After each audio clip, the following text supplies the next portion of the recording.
네, 오늘은 저희 데살로니가 후서에 들어가는데요. 음. 데살로니가 전서를 공부하면서 혹시 생각나는 거 있으셨어요? 지금 딱 그 당시에 바울이 전하던 그 메시지가 어떠했다라는 거를 엿볼 수 있는 게 데살로니가 전서였잖아요. 예. 그렇죠? 거기서 이슈가 되는 게 뭐였습니까? 예수님께서 오신다라는 것. 음. 그렇죠? 그러니까 바울이 전하는 복음은 일단 핵심적으로 예수님의 재림이에요. 음. 그리고 두 번째가 뭐냐면 계속해서 뭐 하지 말라 그래요. 다투지 말라 그러죠. 네. 예. 그래서 형제 간의 화평. 일단은 예수님의 재림이라는 거는 그가 강조했다라는 것은 뭐 그 물리적인 재림보다는 영적인 재림이 더 중요한 거잖아요. 네. 그래가지고 그는 계속 이제 영적인 변화를 강조했지만 실질적으로 사람들은 다 이제 무엇을 걱정했어요? 물리적인 예수님의 재림에 대해서 걱정했잖아요. 네. 그랬을 때 이제 죽은 사람들에 대해서 걱정했을 때 바울이 얘기했던 게 걱정할 것이 없다. 우리가 죽은 사람 역시 예수님의 재림에 함께 만난다라는 것을 설명했던 게 데살로니가 전서였고요. 또 그가 앞으로도 계속 강조할 거지만 이게 제일 중요해요. 바울은 우리의 현재의 상태를 어떻게 변화시키는 것을요. 그게 틀렸다라고 얘기하는 게 아니에요. 그 주어진 상태에서 예수님 만날 수 있다라는 걸 먼저 생각하는 사람 같아요. 이제 그거를 이제 차근차근 확인해 보도록 하겠습니다. 먼저 시작하기 전에 우리가 데살로니가 전서에 가서요. 성경절 한 절 읽고 시작하도록 할게요. 데살로니가 전서 2장입니다. 데살로니가 전서 2장 4절 보세요. 오직 하나님께 옳게 여기심을 입어 복음을 위탁받았으니 우리가 이와 같이 말함은 사람을 기쁘게 하려 함이 아니요 오직 우리 마음을 감찰하시는 하나님을 기쁘시게 하려 함이라. 네, 그래서 바울이 가지고 있는 제일 주요한 관점은 하나님을 기쁘게 한다라고 하는 관점이에요. 왜냐하면 바울에게 있어서 이 세상에 어떠한 문제가 있다라고 해도 그것을 해결할 분이 누구라고 믿기 때문이냐면 하나님이기 때문이에요. 그렇죠? 그래서 13절 읽을게요. 2장 13절. 이러므로 우리가 하나님께 끊임없이 감사함은 너희가 우리에게 들은 바 하나님의 말씀을 받을 때 사람의 말로 받지 아니하고 하나님의 말씀으로 받으니 진실로 그러하도다. 이 말씀이 또한 너희 믿는 자 가운데에서 역사하느니라. 네. 자, 그래서 하나님의 말씀이다라고 하는 개념을 강조했고요. 그 다음에 4장 오세요. 3절 보면 하나님의 뜻은 이라고 나오죠. 네. 7절 보세요. 읽어주세요. 하나님이 우리를 부르심은 부정하게 하심이 아니요 거룩하게 하심이니. 네, 감사합니다. 지금 하나님의 뜻이 어떠하다라는 것을 강조했잖아요. 5장 오세요. 그래서 항상 기뻐하라 했죠. 어디 있습니까? 16절부터 보세요. 항상 기뻐하라 쉬지 말고 기도하라 범사에 감사하라 이것이 그리스도 예수 안에서 너희를 향하신 하나님의 뜻이니라. 네, 강조점이 뭐예요? 하나님의 뜻. 그래서 23절이 어떻게 결론이 끝납니까? 평강의 하나님이 친히 너희를 온전히 거룩하게 하시고 또 너희의 온 영과 혼과 몸이 우리 주 예수 그리스도께서 강림하실 때 흠 없게 보존되기를 원하노라. 그렇죠. 이게 목적이에요. 예수님의 재림도 있고요. 화평대하는 것도 있었잖아요. 근데 그가 궁극적으로 추구한 것은 하나님의 뜻 안에 보존된다라는 것을 그가 데살로니가 전서에서 궁극적으로 목적했습니다. 이게 요약이 되었죠? 네. 데살로니가 후서예요. 후서는 되게 재미있어요. 우리가 데살로니가 전서할 때 제가 말씀드렸던 게 사실상 이 예수님의 재림이라는 것에 대하여서 개념을 잡은 것이 최초로 바울이 예수님의 재림에 대하여서 개념을 잡았잖아요. 네. 그렇죠? 여기 있네. 재림에 대해서 개념을 잡았잖아요. 그래서 어떻게 오신다라는 걸 설명했던 게 데살로니가 전서.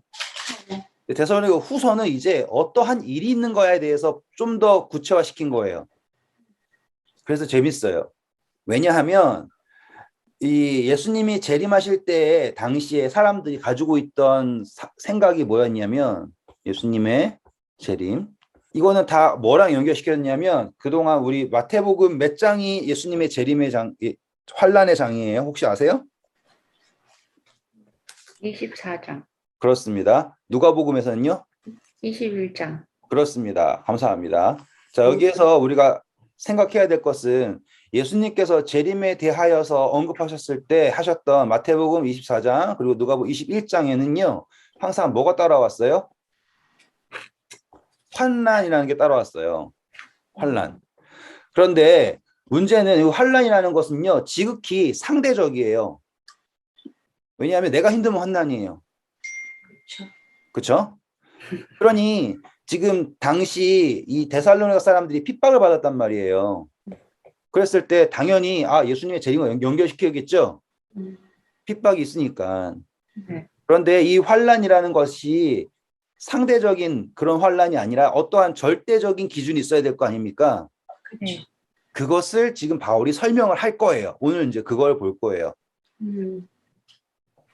그래서 데살로니가 후서가 중요한 점이 우리가 재림에 대해서 많은 분들이 강조하시잖아요. 그런데 그런 분들이 이 상대적인 기준으로밖에 될 수 없는 이 환란에 대하여서 예수님의 재림의 기준을 삼을 때 우리는 데살로니가 후서를 공부하면서 이것이 어떻게 어떻게 분별이 될 수 있는가라는 것을 알 수 있게 돼요. 자, 이제 한번 읽어볼게요. 데살로니가 후서 오셔서 1절부터 읽겠습니다. 읽어주세요. 바울과 실로아노와 디모데는 하나님 우리 아버지와 주 예수 그리스도 안에 있는 데살로니가인 교회에 편지하노니 하나님 아버지와 주 예수 그리스도로부터 은혜와 평강이 너희에게 있을지어다. 형제들아, 우리가 너희를 위하여 항상 하나님께 감사할지니 이것이 당연함은 너희의 믿음이 더욱 자라고 너희가 다 각기 서로 사랑함이 풍성함이니 그러므로 너희가 견디고 있는 모든 박해와 환난 중에서 너희 인내와 믿음으로 말미암아 하나님의 여러 교회에서 우리가 친히 자랑하노라. 감사합니다. 말 나오죠? 그대로? 네, 다 뭐 받고 있다 지금? 박해. 네, 환란, 핍박 받고 있다. 이것을 바울이 이렇게 폄하하지 않아요. 그렇죠? 자랑한다라고 얘기를 해요. 네. 그렇죠? 그러면서 5절 중요합니다. 볼게요. 이는 하나님의 공의로운 심판의 표요 너희로 하여금 하나님의 나라에 합당한 자로 여김을 받게 하려 함이니 그 나라를 위하여 너희가 또한 고난을 받느니라. 근데 여기서 보면 지금 환란을 당한다라고 하지 않습니까? 그렇죠? 근데 이게 왜 당하는 거냐라는 거는 예수님께서 말씀하셨죠. 요한복음 16장 33절 예수님이 말씀하신 거예요. 왜 환란을 당하는지? 이것을 너희에게 이르는 것은 너희로 내 안에서 평안을 누리게 하려 함이라. 세상에서는 너희가 환난을 당하나 담대하라. 내가 세상을 이기었노라. 네, 이 이야기 때문이에요. 우리가 누구로 인해서 핍박을 받아요? 예수님의 이름으로 인해서 핍박을 받잖아요. 그런데 우리는 뭘 해야 됩니까? 예수님이 약속하신 것을 믿고 그분 안에서 뭐 하라고 하죠? 담대하라라고 하죠. 네. 자, 그러면서 우리 여기서 연결시켜야 될 게 있어요. 마태복음 5장에 복 있는 사람 중에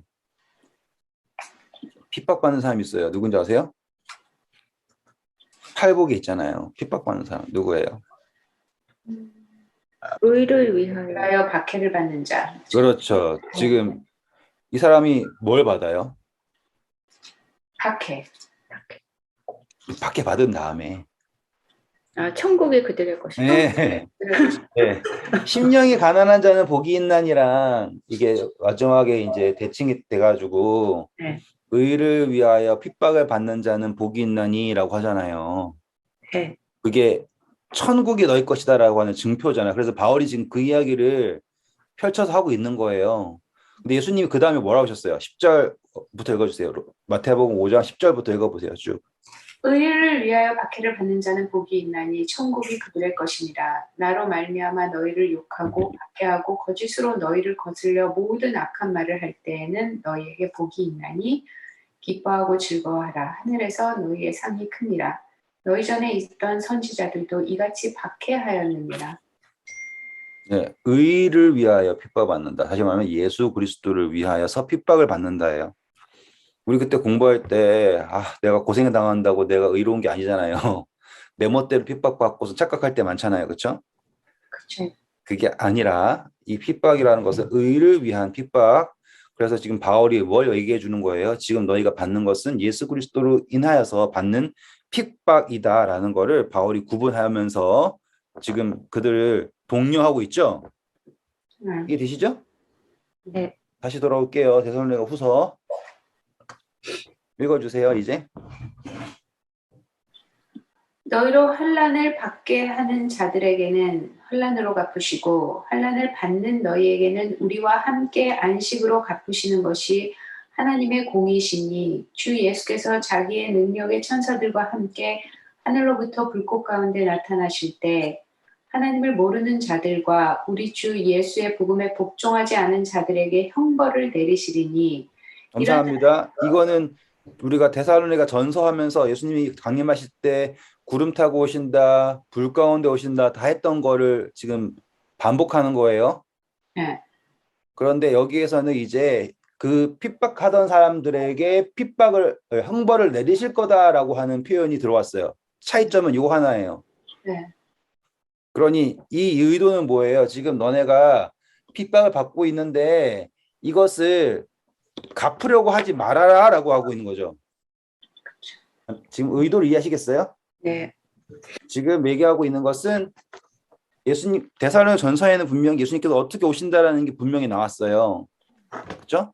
그런데 여기에 하나가 추가된 것은 이것을 어떻게 할 것이냐라는 거예요. 어떻게 감당할 것이냐라는 건데 지금 이 바울이 강조하는 것은 뭐냐면 하나님께서 갚으실 것이다라고 하죠. 네. 근데 여기에 우리가 이제 그냥 하면은 조금 하나님이 다 혼내실 거니까라고 생각할 수 있잖아요. 여기 좀 아이디어를 좀 더 할게요. 잠언서 가셔서요. 잠언서 24장 17절부터 볼까요? 찾으셨어요? 24장 네. 17절. 7절. 내 원수가 넘어질 때 즐거워하지 말며 그가 엎드러질 때 마음에 기뻐하지 말라.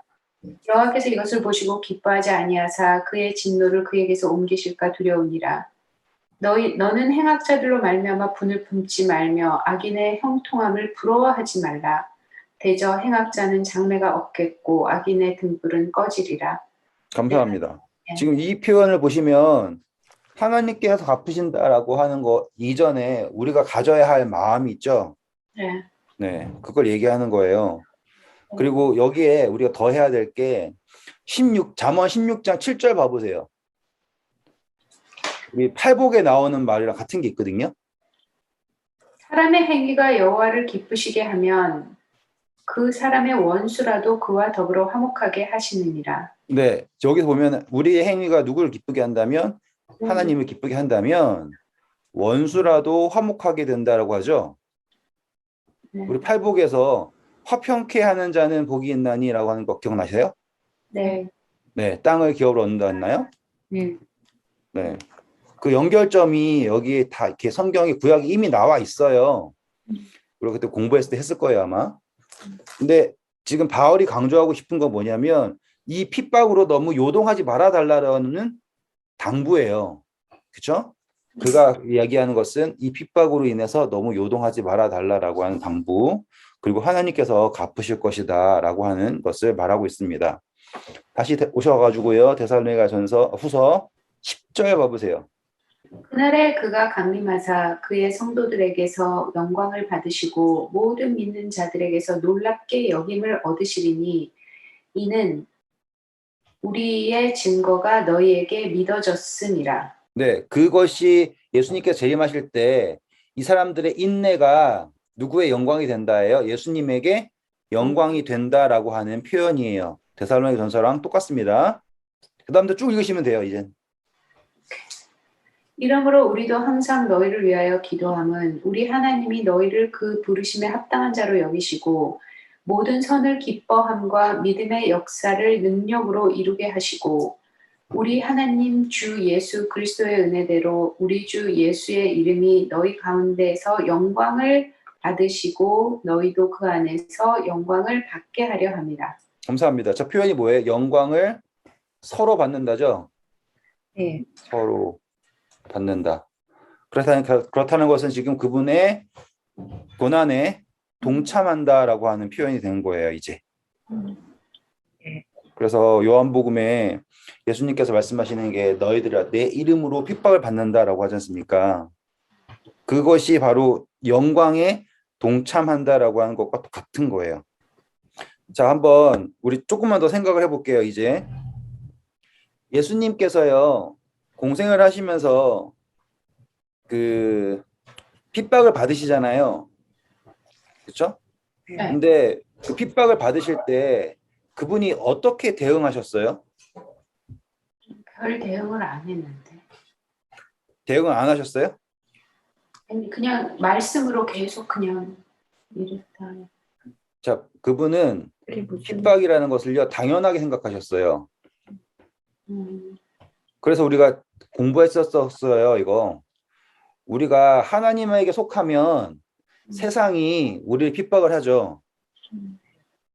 그런데 우리가 세상에 속하면 세상은 우리를 절대로 핍박할 이유가 없어요. 그래서 우리가 이 세상에서 편안하잖아요. 네. 그렇다라는 거는 지금 내가 정말 하나님에게 속해 있는지 생각해 봐야 할 정도인 거예요. 네. 예수님께서 주시는 평안은 세상의 평안이 아니잖아요. 그렇죠? 네. 네. 왜냐하면 세상은 누구의 지금 통치하라 생각하니까 사단이라고 하니까요. 네. 요한복음 가셔서요. 15장 오셔서 우리 17절부터 볼까요? 내가 이것을 너희에게 명함은 너희로 서로 사랑하게 하려 함이라. 세상이 너희를 미워하면 너희보다 먼저 나를 미워한 줄 알라. 너희가 세상에 속하였으면 세상이 자기의 것을 사랑할 것이나 너희는 세상에 속한 자가 아니요 도리어 내가 너희를 세상에서 택하였기 때문에 세상이 너희를 미워하느니라. 내가 너희에게 종이 주인보다 더 크지 못하다 한 말을 기억하라. 사람들이 나를 박해하였은즉 너희도 박해할 것이요 내 말을 지켰은즉 너희 말도 지킬 것이라. 감사합니다. 세상에 속하지 않음이에요. 그러면은 핍박은 당연합니다. 왜냐하면 세상은 누구를 미워하니까 예수 그리스도를 미워하니까. 이 논리죠. 네. 그런데 여기에서 우리가 그것을 예수님은 핍박을 그냥 단순히 손해보는 것이 아니라 이걸 뭐라고 연결시킨 거예요? 영광이다라고 하고 연결시킨 거예요. 네, 동참하게 된다. 그런데 우리가 제가 17절부터 읽으라고 했잖아요. 네. 네, 거기 보면 이유가 뭐라고 나와요? 너 사랑하게 하려고. 그렇죠. 그러니까 핍박을 받더라도 우리는 뭘 잊으면 안 돼요. 서로 사랑해야 되는 거. 그렇죠. 핍박을 받더라도 사랑을 잊으면 안 된다라는 거가 중요해요. 이제 데살로니가 후서 제일 마지막에 똑같은 이야기가 나옵니다. 그러니 핍박에 반응하지 말고 사랑을 유지해야 된다라고 하는 거죠. 우리는 외부의 자극에 이 사람을 사랑할까 말까를 결정하잖아요. 그렇죠. 그런데 지금 바울이 얘기하는 것, 예수님께서 말씀하시는 것은 사랑은 핍박이 외부의 자극에 관계없이 유지되어야 한다라고 하는 것을 말하고 있습니다. 자, 이제 2장 들어올게요. 2장은 재미있어요. 형제들아, 우리가 너희에게 구하는 것은 우리 주 예수 그리스도의 강림하심과 우리가 그 앞에 모임에 관하여 영으로나 또는 말로나 또는 우리에게서 받았다 하는 편지로나 주의 날이 이르렀다고 해서 쉽게 마음이 흔들리거나 두려워하거나 하지 말아야 한다는 것이라. 이 말은 뭐예요? 사람들이 지금 말세 때문에 뭐또 막 이러고. 두려워하고 있죠? 네, 흔들리고 있다라는 거죠. 그렇죠. 그러니까 지금 본론이 여기 온 거예요. 2장이 이제 본론인 거예요. 앞에 이야기는 이제 인사 그리고 당부 같은 거지만 2장이 본론이에요. 딱 누가 디모데가 가서 데살로니가 전서 가지고 가가지고 딱 전해주고 거기에 상황을 보니까 사람들이 다 뭐 하고 있어요? 두려워하고 있어요. 그렇죠. 핍박이 오니까 뭐가 가까웠다. 예수님의 재림이 가까웠다라고선 사람들이 지금 막 난리를 치고 있는 거예요. 그러니 바울이 그거를 어떻게 디모데가 그거를 감당할 수가 없지 않습니까? 그래서 다시 바울에게 온 거예요. 바울은 다시 갈 수 있는 상황이 아니고요. 그렇죠? 네. 그런데 보니까는 자 누군가가 영으로 2절 보면은 뭐라 그럽니까? 영으로나 또는 말로나 그리고 우리한테 받았다는 편지로나 그러니까 사람들이 지금 누군가는 예언을 듣고 있고 어떤 사람들은 막 이 말 저 말 소문으로 해서 예수님 오신다는 소문이 있고 또 편지도 보니까 바울이 계속 뭘 얘기했어요. 심지어 재림에 대해서 말했잖아요. 그러니 지금 그 사람들은 막 힘들어하는 상황인 거예요. 근데 바울이 딱 정리하는 게 뭐예요? 당황해할 필요가 없다. 왜냐하면 핍박이라는 것이 예수님의 재림의 기준이 아니다. 무엇이 기준이냐? 왜냐면 핍박은 상대적이잖아요. 네. 그 다음 절 이제 기준을 말합니다. 읽어주세요. 누가 어떻게 하여도 너희가 미혹되지 말라. 먼저 배교하는 일이 있고 저 불법의 사람 곧 멸망의 아들이 나타나기 전에는 그 날이 이르지 아니하리니. 네, 감사합니다. 자, 이 바울이 이 멸망의 아들이라고 하는 어떻게 이렇게 자신감 있게 얘기했냐? 예수님도 이 얘기 똑같이 하셨어요. 예수님 똑같이.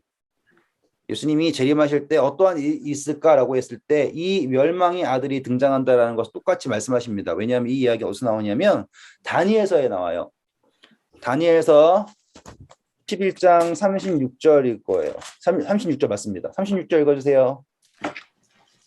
그 왕은 자기 맘대로 행하며 스스로 높여 모든 신보다 크다 하며 비상한 말로 신들의 신을 대적하며 형통하기를 분노하심이 그칠 때까지 하리니 이는 그 작정된 일을 반드시 이룰 것이다.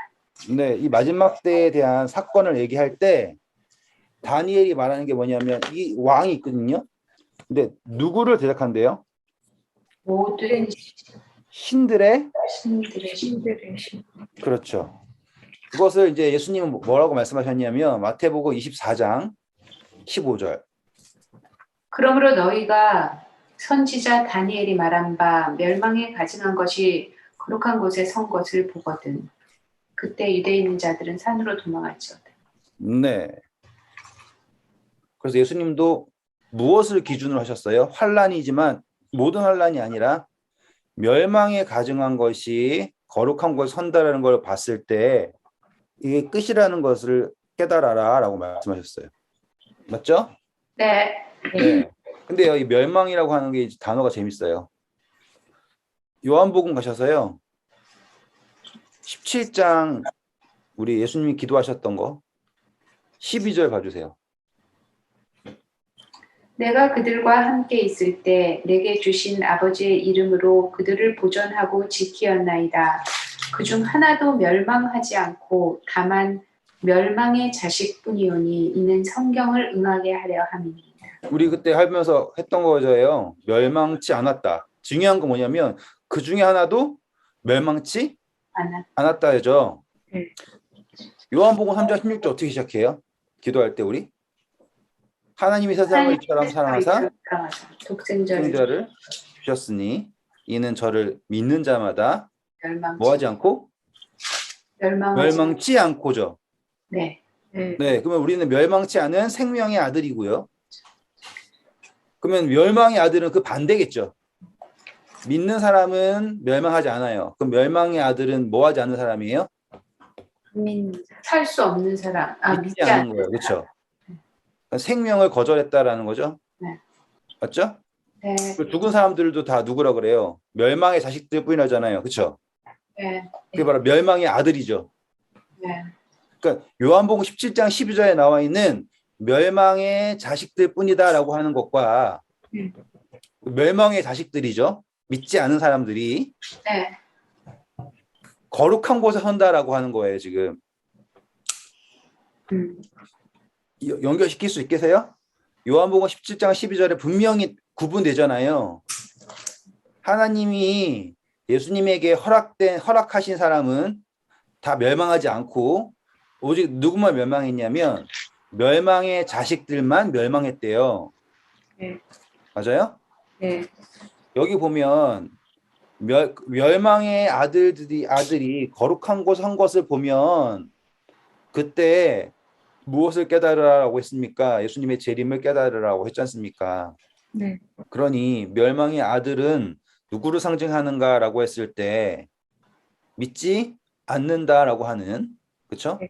생명이 없다라고 하는 접근을 할 수 있게 되었어요. 우리는 이제. 네. 막 우리가 생각하는 것처럼 막 열정적으로 적용을 해가지고 곧바로 사단 가지 마시고요. 아시겠어요?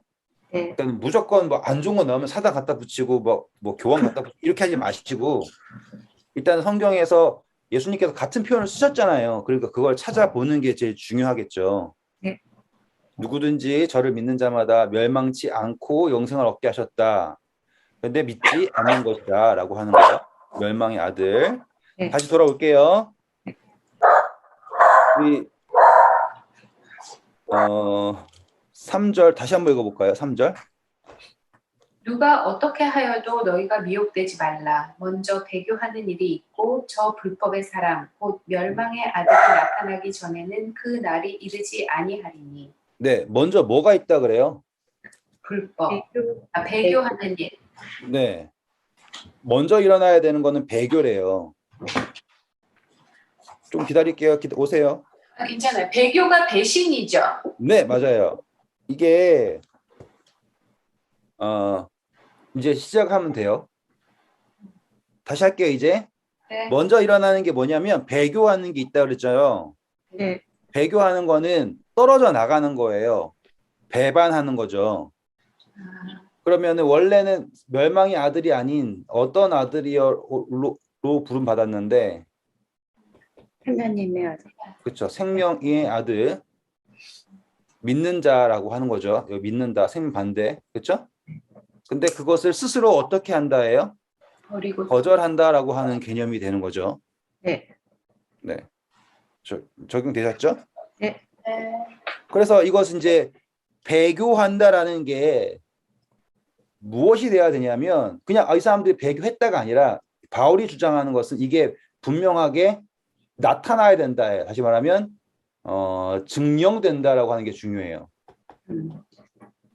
누군가가 갑자기 배신해서 끝난다가 아니라 그렇게 되었음을 나타내야 된다예요. 다시 말하면 멸망의 아들들이 뭐 해야 된다? 드러나야 된다예요. 여기까지 이해되시겠죠? 네. 네. 이 표현 차이예요, 지금. 먼저 배교하는 일이 있어야 된다라고 하는 거는 누군가가 배교를 아직 안 했구나. 빨리 해야 되겠네. 이게 아니라 배교했음이 그리고 멸망의 아들이라는 것이 뭐 해야 된다? 드러나야지 된다예요. 그러면 예수님이 재림할 때는 다 똑같은 거예요. 누군가가 그러니까 좋은 나무인지 악한 나무인지는 무엇을 보고 알아요? 열매. 열매를 보고 알죠. 네. 지금 제가 드러난다라는 표현 아시겠죠? 네. 드러난다, 멸망의 아들들, 배교, 그것이 열매로 드러난다예요. 그러니 이것은 어떠한 사건으로 하는 것보다 갑자기 누구 대통령이랑 누구랑 손잡았네 하면서 끝이네 이렇게 적용하는 것보단 이게 훨씬 더 합리적인 접근일 수 있다 이거예요. 네. 네. 뭐 역사적으로 맞는 것도 있겠죠. 로마 군대가 예루살렘을 정복하러 들어오는 장면을 이 데살로니가 후서랑 매칭을 시킬 수도 있겠죠. 뭐 다니엘서 11장에 나온 것도 있고 하니까. 하지만 그렇게 되었을 때는 그 사건에만 포커스가 되잖아요. 그러면은 그게 만약에 그냥 지나치죠? 그러니까 사건이 일어나기 전까지는 그럴싸해요. 근데 그 사건이 지나치고 나서는 완전히 무너지는 거예요. 네. 막 공산주의가 어떻게 항상 막 공산주의 막 했다가 공산주의 문 닫고 나니까는 지금 할 말 없잖아요. 그럼 다시 또 이번에는 교황 막 이러다가 안 되면 또 어떻게 할 거예요? 찾아야죠. 그러니까 이제 제 의도는 그거예요. 그렇게 여러 가지로 해석을 하시는 분들이 그러니까 그렇게 하면은 되게 자극적이죠. 막 일이 일어나는 것 같고 맞는 것 같고 그러니까. 하지만 그렇게 되면은 성경을 적용을 너무 이제 사건 위주로 하게 되고 성경이 너무 얕아져요. 그러면 이제 그 사건을 기준으로 모든 걸 다 해석해야 되니까. 그런데 우리는 지금 이거를 뭘로 적용했냐면 드러나야 한다라는 것이 이제 적용을 했고 성경 전반에도 다 그 열매로 안다라는 것이 다 나와 있고 그리고 양과 염소의 비유에서도 그들 스스로가 그들이 누구인가를 증명했죠.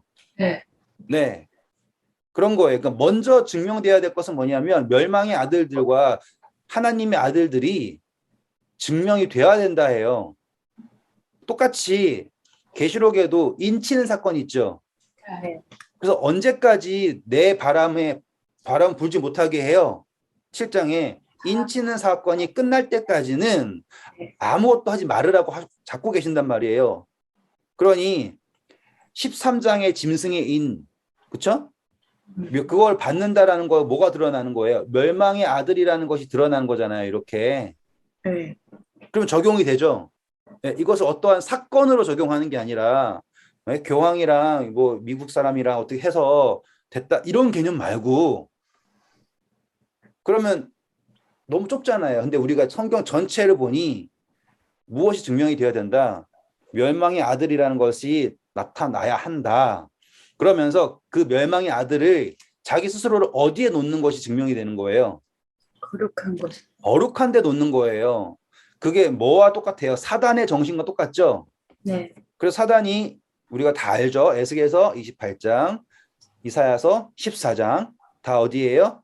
내가 지극히 높은 자와 비길이라 라고 하죠. 내 무역이 많음으로 내가 교만했다라고 하면서 그러면서 자기를 스스로를 뭐라고 한 거예요? 사대 정신이 뭐예요? 스스로를 거룩하게 한다는 거예요. 스스로 거룩이라는 거예요. 우리는 그 거룩을 추구하는 게 아니잖아요. 예수 그리스도로 말미암아서 거룩한 것을 추구하는 거죠. 네. 자, 이것이 이제 바울의 말하는 것은 뭐예요? 이것이 바로 증명이 돼야 한다라고 하는 거예요. 이제 그 다음 절 갈게요. 2장 4절입니다. 그는 대적하는 자라 신이라고 불리는 모든 것과 숭배함을 받는 것에 대항하여 그 위에 자기를 높이고 하나님의 성전에 앉아 자기를 하나님이라고 내세우느니라. 감사합니다. 이거 다니엘서랑 똑같죠? 네. 그 작은 뿔. 네. 그렇죠? 네. 읽어보겠습니다. 내가 너희와 함께 있을 때 이 일을 너희에게 말한 것을 기억하지 못하느냐? 너희는 지금 그로 하여금 그의 때에 나타나게 하려 하여 막는 것이 있는 것을 아나니. 죄송합니다. 한 번 다시 읽어주세요. 좀 약간 헷갈리게 읽으셔가지고 한 번만 더 읽어주세요. 제가 읽을게요. 네. 데살로니가전서 2장 몇 절이었어? 6절. 6절. 너희는 지금 그로 하여금 그의 때에 나타나게 하려 하여 막는 것이 있는 것을 아나니라고 해요. 아, 오케이. 여기서 이제 우리가 이해해야 될 거는 오해하지만 않고 잠깐만 여기서 말이 나도 꼬여 갑자기. 다시 적을게요. 우리 멸망의 아들, 이 멸망의 아들이라고 하는 사람을 어떠한 이제 그라고 하는 거기서 지금 여기서 바울이 그냥 대놓고 사단 이러면 참 좋죠. 네. 네. 근데 지금 바울의 입장에서는 사단이 드러나는 거는 의미가 없어요. 왜냐하면 사단은 이미 드러난 사람이잖아요. 근데 누가 드러나야 되냐면 사단에게 속한. 그렇죠. 이게 드러나야 돼요. 근데 그 사단에 속한 사람들을 뭐라고 표현하냐면 그라고 표현하는 거예요, 지금. 그러니까 어떠한 한 사람이라고 말하는 게 아니라 우리가 예수 그리스도라고 하면 예수 그리스도에게 속한 사람을 그리스도인이라고 하잖아요. 네. 네. 그거와 같은 개념이라 생각하면 돼요. 그래서 지금 이 멸망의 아들이 드러나야 되는데 이 멸망의 아들이 이제 권세를 내세울 거 아닙니까? 막 횡포를 하겠죠. 이것은 누구의 영향에서 사단에게 속한 사람들이 하는 거예요. 네. 하지만 사단이 하는 거지만 사실상 사단에게 속한 사람이 하는 것이기 때문에 헷갈리나 너무 이렇게 하면? 그러니까 누구가 누구에게 속했다라는 것을 너희가 예수 그리스도를 따르면 예수 그리스도의 사람이 되는 것이고 그렇죠.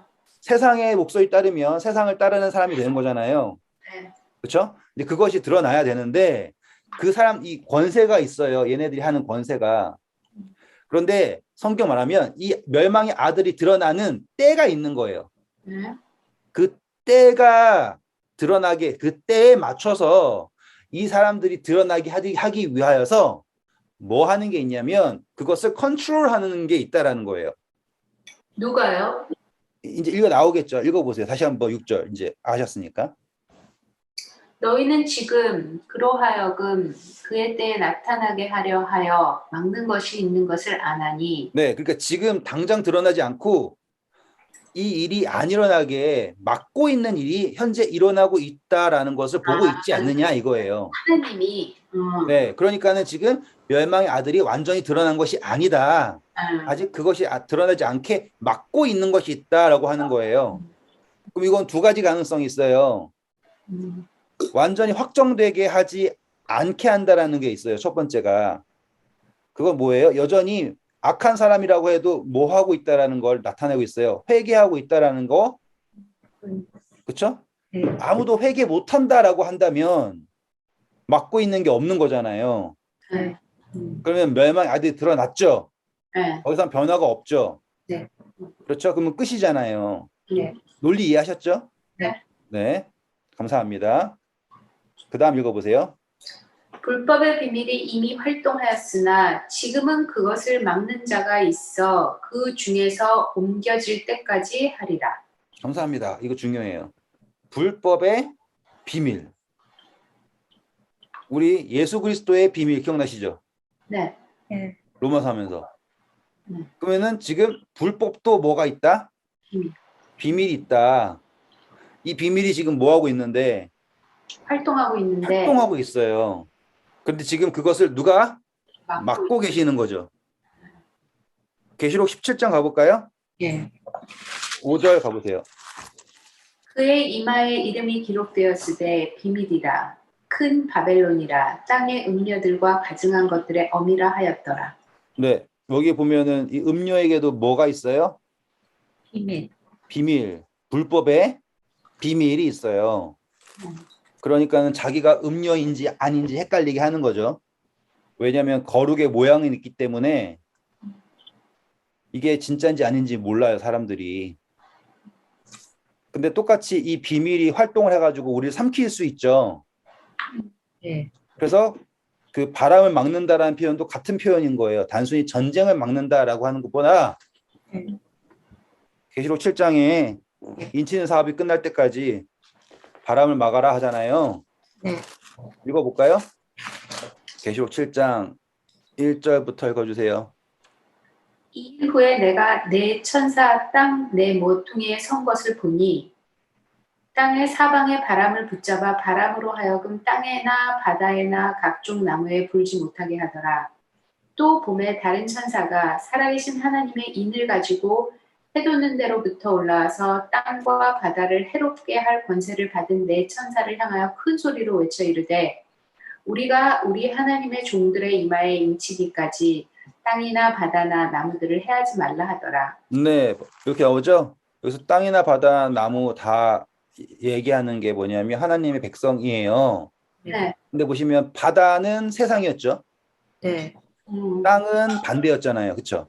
네. 네. 그리고 여기서 나무라고 하는 거는 사람들 말하는 거예요. 네. 왜냐면 열매 맺는 거기 때문에 나중에 우리가 계시록 언젠가 갈 거예요. 그때 다 해드릴게요. 네. 그래서 이 불법의 비밀에게는 무엇 할 권세가 없는 거예요. 해할 수 있는 권세가 없어요. 지금 막고 계시는 거잖아요. 정말 바람 잡고 있죠? 같은 표현이에요. 막고 계시는 거예요. 근데 언제 끝나면 하나님의 백성인지 인치는 사업이 끝나면 이제는 마음껏 바람이 불게 두시는 거예요. 왜? 그것이 확정이 되었으니까. 그러면 데살로니가 후서랑 적용이 되죠? 네. 네. 다시 돌아올게요. 8절입니다. 그때 불법한 자가 나타나리니 주 예수께서 그 입의 기운으로 그를 죽이시고 강림하여 나타나심으로 패하시리라.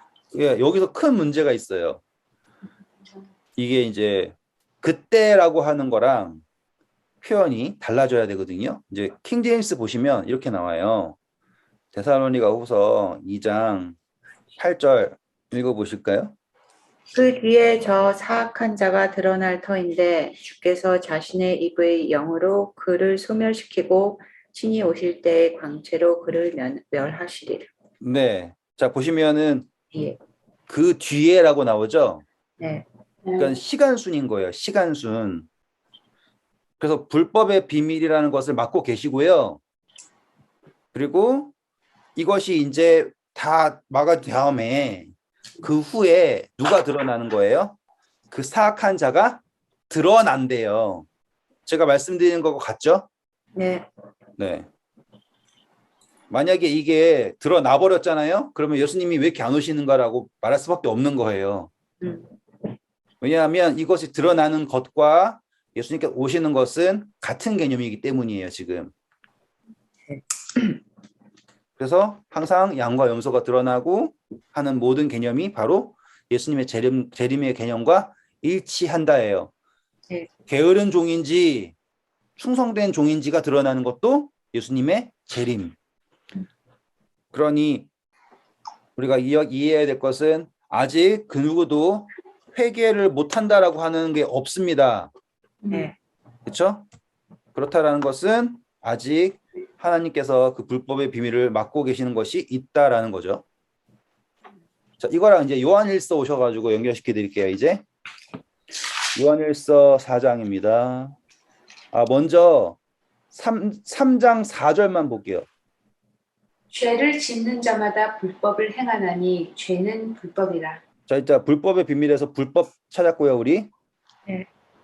그렇죠? 8절.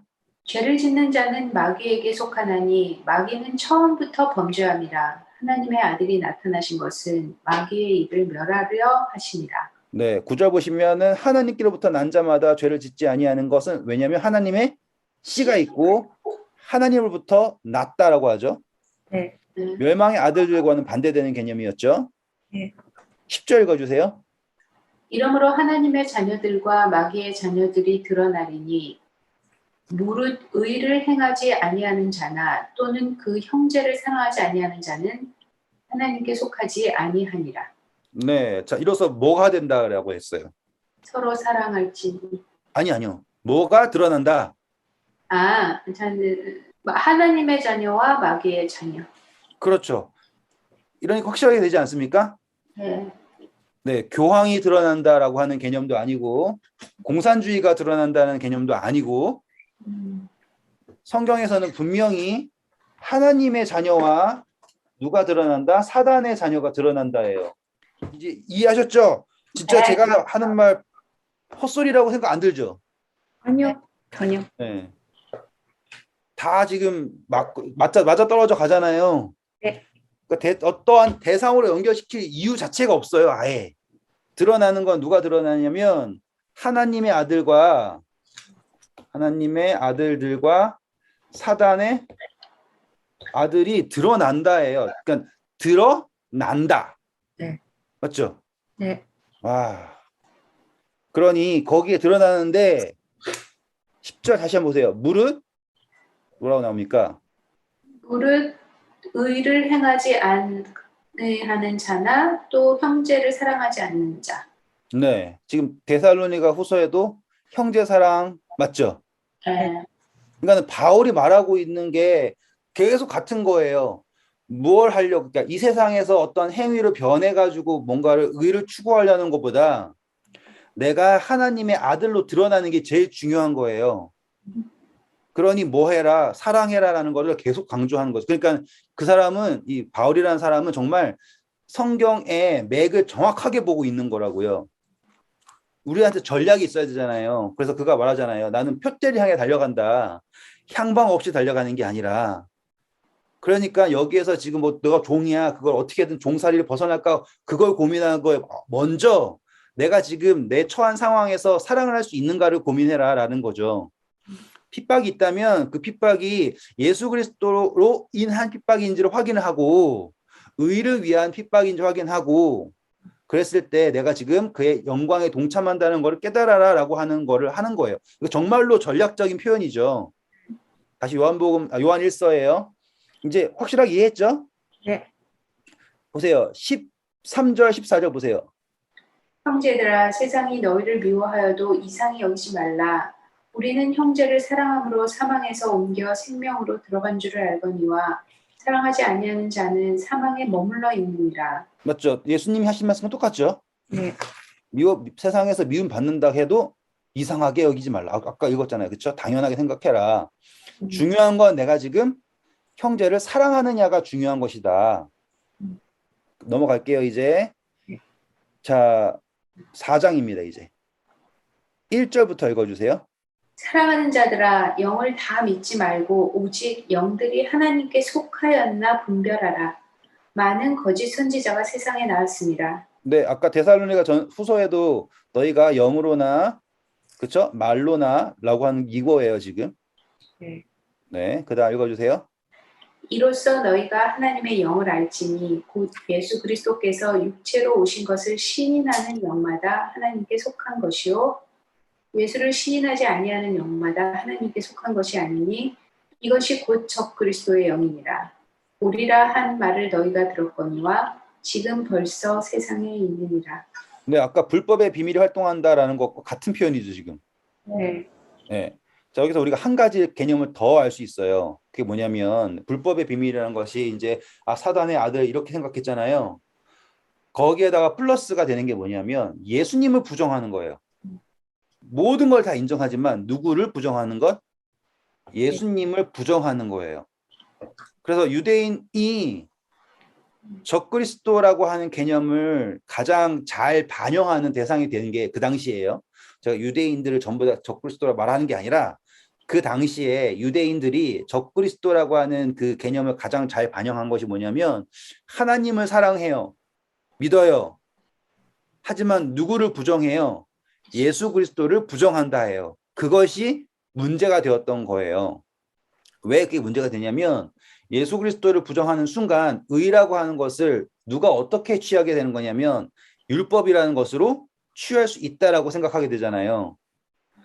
지난 시간에 제가 그랬잖아요. 사단이 이야기하는 게 뭐예요? 나는 잘못한 것이 없다라고 하는 거예요. 내 행위가 뭐가 잘못됐냐라고 주장하는 게 사단의 논리예요.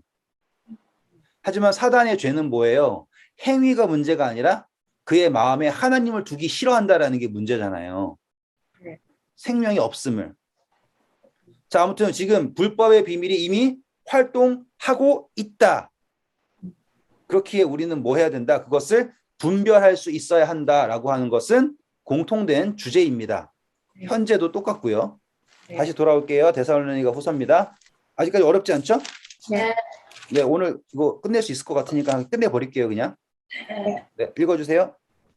그때 불법한 자가 나타나리니 주 예수께서 그 입의 기운으로 그를 죽이시고 강림하여 나타나심으로 패하시리라. 악한 자의 나타남은 사단의 활동을 따라 모든 능력과 표적과 거짓 기적과 불의의 모든 속임으로 멸망하는 자들에게 있으리니. 네, 감사합니다. 이분 거짓 이적 나오죠? 네. 계시록이랑 한번 비교해 볼게요. 계시록 13장. 자, 13절부터 볼까요? 큰 이적을 행하되 심지어 사람들 앞에서 불이 하늘로부터 땅에 내려오게 하고 짐승 앞에서 받은 바 이적을 행함으로 땅에 거하는 자들을 미혹하며 땅에 거하는 자들에게 이르기를 칼에 상하였다가 살아난 짐승을 위하여 우상을 만들라 하더라. 같은 표현이죠? 네. 그렇죠? 그리고서는 나중에 뭐라 그래요? 표 받으라 그러죠?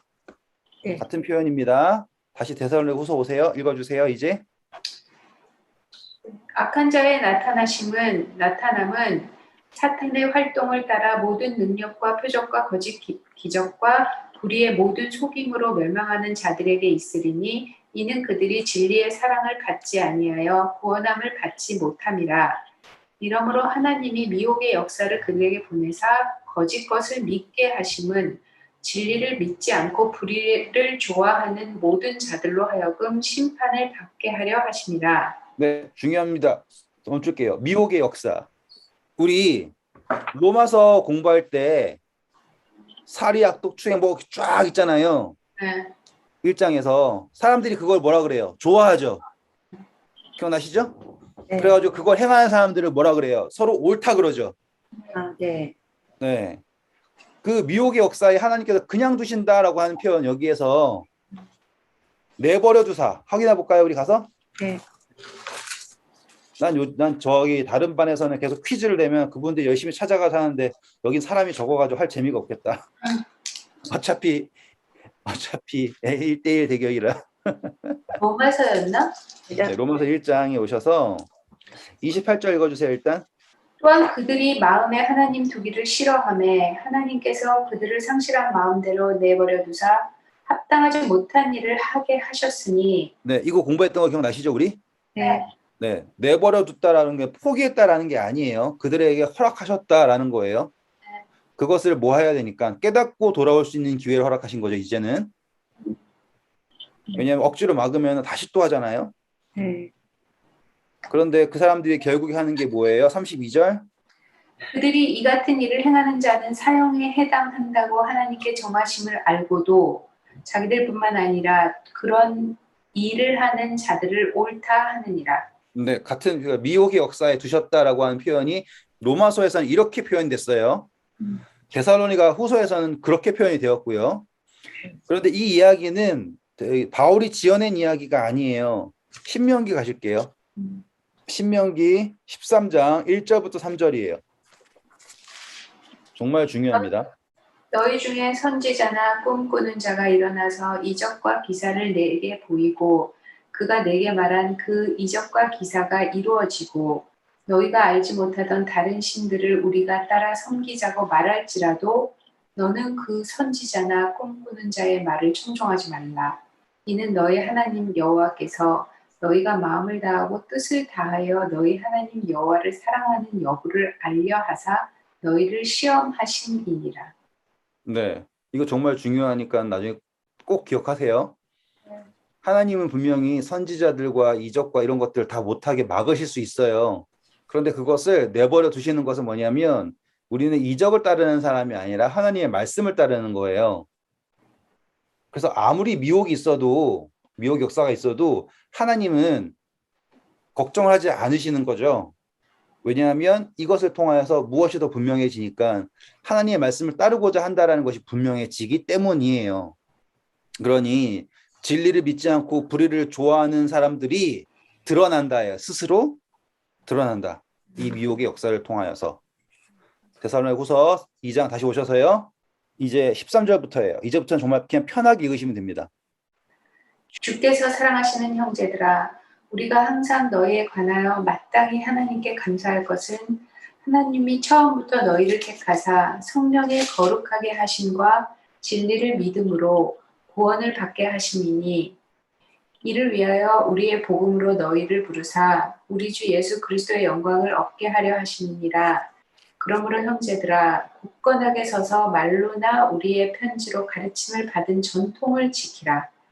우리 주 예수 그리스도와 우리를 사랑하시고 영원한 위로와 좋은 소망을 은혜로 주신 하나님 우리 아버지께서 너의 마음을 위로하시고 모든 선한 일과 말에 굳건하게 하시기를 원하노라. 네, 이제부터 너무너무 편한 이야기죠. 다 알만한 이야기. 네. 왜 이야기가 이제 나오냐면 지금 바울이 이 사람들을 위로해야 돼요. 그런데 그들이 정말로 잘하는 게 있었나 봐요. 서로 사랑한다라는 거에서는 봉사한다는 거에서는 그들이 열정이 있었나 봐요. 그래서 데살로니가 전서에 뭐라 그래요? 형제 사랑하는 것에는 내가 너에게 쓸 것이 없으면 너네가 그렇게 하고 있으니까. 그런데 그게 무너지는 거예요. 왜? 뭐 때문에? 미혹의 역사 때문에. 두려움이 들어오면서 핍박이 들어오면서 무너지잖아요. 그랬을 때 그가 그렇지 않아야 한다. 이것을 통하여서 누가 드러나는 거냐면 하나님의 아들과 멸망의 자식이라는 것이 드러나는 것이다. 여전히 아직 무엇은 있고 회개할 수 있는 때가 있다라는 것을 우리가 본다면 막는 것이 있다면 두려워하지 말고 너희가 지금 행하던 그 선을 계속 행해야 한다라는 걸 말하고 있는 거예요. 이제 3절입니다. 이제 끝으로 시작하는 거예요. 인사예요, 이제.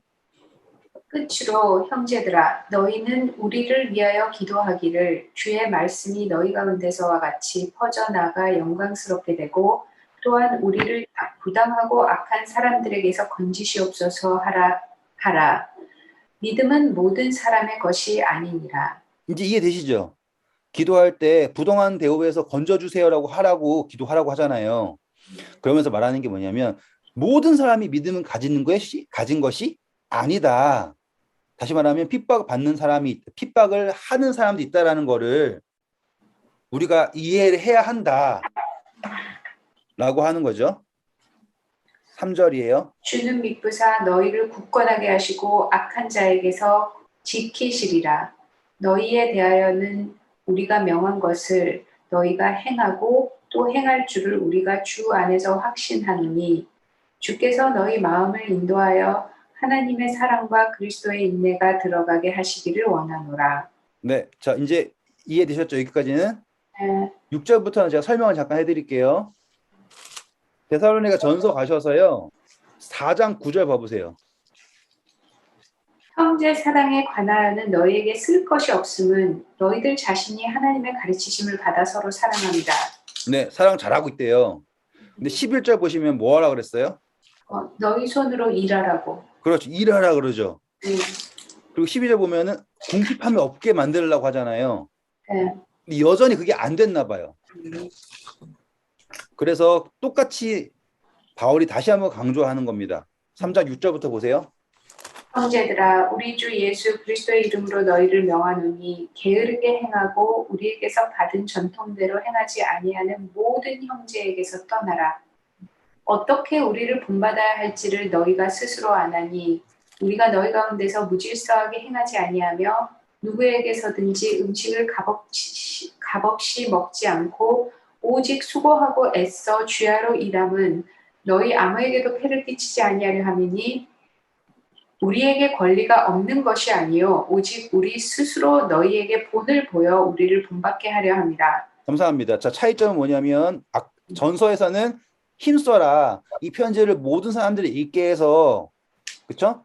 깨닫게 하고 따르게 해라라고 했는데 이제 후서에 와서는 뭐라고 얘기하는 거예요? 이제 그렇게 하는 사람들에게서 떠나라라고 얘기하죠.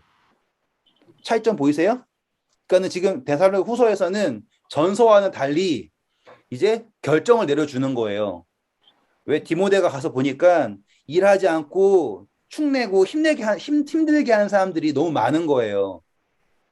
그랬을 때 또 그런 사람들로 인해서 핍박이 오잖아요. 그랬을 때 바울이 내린 결론이 뭐냐면 그런 사람들에게서 뭐 하라고요? 떠나라라고 결론을 내려준 거예요. 왜냐하면 그들이 뭐 하니까 질서를 없애니까. 그래서 무질서의 하나님이 아니다라는 표현이 나는 거죠. 그런데 그리고서는 이제 9절 보시면 그들에게는 뭐가 있다고 합니까? 우리에게는 권리가 없는 것이 아니라고 하죠. 네. 다시 말하면 그리스도인이 됐다고 해서 이것저것 먹고 하는 게 권리가 있다가 아니라 다들 나 그리스도인이니까 너희들이 나 먹을 거 줘야 되지. 이렇게 했단 말이에요. 당시의 사람들이. 근데 지금 바울은 뭐예요? 나는 사도이지만 권리가 있지만 피해를 주지 않기 위해서 스스로 노력해서 일해서 먹는다. 본을 보이기 위해서라고 말하고 있는 거예요. 됐죠? 10절. 우리가 너희와 함께 있을 때도 너희에게 명하기를 누구든지 일하기 싫어하거든 먹지도 말게 하라 하였더니 우리가 들은즉 너희 가운데 게으르게 행하여 도무지 일하지 아니하고 일을 만들기만 하는 자들이 있다 하니 이런 자들에게 우리가 명하고 주 예수 그리스도 안에서 권하기를 조용히 일하여 자기 양식을 먹으라 하노라. 네, 감사합니다. 여기 이해되셨죠, 이제? 네. 그런데 바울이 여전히 말미를 줍니다. 13절. 형제들아 너희는 선을 행하다가 낙심하지 말라. 네, 이거예요. 그건 뭐예요? 이 사람들 때문에 이 사람들의 잘못된 권리 행사가 우리를 피곤하게 하고 힘들게 하지만 부탁이 있다면 선을 행하다가 행함에 있어서 뭐 하지 말아 달라고요? 낙심하지 말아 달라라고 얘기를 해요. 근데 이 이야기는 갈라디아서 공부할 때 나왔죠. 기억나세요? 똑같은 이야기가 있어요. 갈라디아서 6장에도. 선을 행하되 뭐 어쩌고 저쩌고 네, 하는 맞아요. 예, 낙심하지 같은 말라. 거예요. 지금 바울이 계속 얘기하는 게 그거예요. 우리가 지금 하고 있는 것은 무엇이다? 선을 추구하는 것이다. 세상에 핍박이 있고 어려움이 있더라도 뭐 율법주의를 따라가고 싶다는 듯 아니면 뭐 어려움이 있다고 하더라도 뭐 하지 말아야 되냐면 낙심하지 말아 달라라고 하는 간곡한 부탁이에요. 읽어주세요. 마지막. 누가 이 편지에 한 우리 말을 순종하지 아니하거든 그 사람을 지목하여 사귀지 말고 그러하여금 부끄럽게 하라. 그러나 원수와 같이 생각하지 말고 형제같이 권면하라. 네, 맞죠? 네. 네. 그러니까는 전서에서는 열렸어요. 다 깨우쳐가지고 다 품어줘야 된다라고 했고요. 후서에서는 그렇게 품어줬더니 사람들이 다 헛소리만 하고 막 두려움만 가져오고 예수님 곧 재림하실 건데 못하러 하냐는 둥 막 별짓 얘기 다 할 거 아니에요. 그랬을 때 바울이 선을 쫙 그어주고 대신 원수처럼 하지 말고 형제에게 하듯이 하고 그리고 선을 행할 때 낙심하지 말아달라고 하는 부탁이에요. 16절 제가 읽을게요. 평강의 주께서 친히 때마다 일마다 너희에게 평강을 주시고 주께서 너희 모든 사람과 함께 하시길 원하노라. 나 바울은 친필로 문안하노니 이는 편지마다 표시로서 이렇게 쓰노라. 우리 주 예수 그리스도의 은혜가 너희 무리에게 있을지어다. 아멘. 여기에서 보면은 바울이 자기가 썼다라는 걸 알리는 표기가 있나 봐요. 이것을 통해서 이것은 정말로 바울이 쓴 거다라는 것을 알려주는 거예요. 그러니 이제 데살로니가 전후서를 다 공부한 거예요. 그랬을 때 우리는 알 수 있는 것은 바울이 어떠한 심정을 가지고 복음을 전했다라는 걸 엿볼 수 있게 되었죠. 그리고 당시 사람들이 복음을 듣고서 어떻게 반응했는지도 엿볼 수 있어요. 정리를 하면 첫 번째 바울의 복음이 특징이 뭐냐면 이게 이방인한테 갔잖아요. 그래서 뭐가 없어요? 뿌리가 없어요. 뿌리가 없어서 정말로 잘 흔들려요. 누군가가 계속해서 말씀을 붙잡아 줘야 되잖아요. 근데 이 이방인에게 전한 복음은 바울이 갔다고 해서 그들이 어떻게 스스로 할 방법이 없지 않습니까? 그러니 뿌리가 없다 보니까 그냥 이렇게 막 흔들리는 거예요.